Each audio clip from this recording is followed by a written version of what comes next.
طبق نقشه چاره‌بینی‌های مقامات اجرایی حکومت دولتی ولایت سوغد و با مقصد آگاهی از وضع زیست و زندگانی و سطح تحصیل دانشجویان همساله ملاقات و واخری رهبریت مقامات اجرایی حکومت دولتی شهر و ناحیه‌های ولایت سوغد با دانشجویان برگزار کرده می‌شود. ملاقات رئیس ناحیه عینی با دانشجویان مؤسسه‌های تحصیلات عالی و میانه کسبی ولایت سوغد که زیاده از 450 نفر هستند دایر گردید. در واخوری معاون رئیس ولایت سوغد، مسئولین مقامات اجرایی حکومت دولتی ناحیه عینی و استادان و دانشجویان دانشگاه و دانشکده‌های عالی ولایت سوغد شرکت ورزیدند. ضمن برگزاری چنین یک تدبیر مهم تاکید یافت که ناحیه عینی ولایت سوغد در ردیف دیگر شهر و ناحیه‌های کشور در دوران صاحب استقلالی در همه سمت و ساحه‌ها رشد کرده با توجه خاصه اساسگذار صلح و وحدت ملی پیشوای ملت پرزیدنت جمهوری تاجیکستان محترم امامعلی رحمان و در زمینه تطبیق با صورت هدف چهارم ملی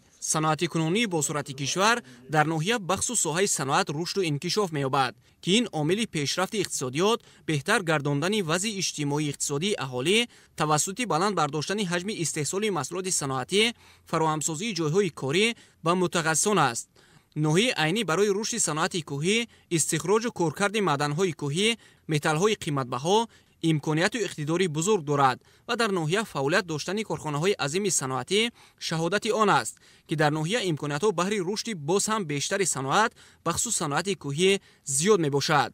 عین حال در ناحیه عینی با استقبال جشن 35 سالگی استقلال دولتی جمهوری تاجیکستان ساخته با استفاده سپردن 595 انشاءات گوناگون به نقشه گرفته شده در این سمت تدبیرها عملی می‌گردند. بی‌شبهه در تطبیق چنین نقشه و هدف‌های سازنده سهم و نقش متخصصان صاحب کسب و بلند اختصاص مهم ارزیابی کرده شد. در واخری از دانشجویان دعوت به عمل آورده شد که در خواندن و تحصیل فعال باشند، زیرا جامعه امروزه به جوانان صاحب خرد و صاحب معرفت احتیاج دارد و به آنها تکیه می‌کند. همچنین تاکید گردید که تربیت نسل دارای حس بلند ملی، وطن دوست و میان پرست و خودآگاه و خویشتن‌شناس وظیفه مهم استادان، پدر و مادران و اهل جامعه است. بیان گردید که باید جوانان ناحیه جهت حمایت مرز و بوم کشور همیشه آماده باشند. در جریان ملاقات دانشجویان با تکلیف و پیشنهاد بر رئیس ناحیه عینی مراجعت نموده اصرار داشتند که در آموزش علم‌های زمان معاصر کوشش به خرج می‌دهند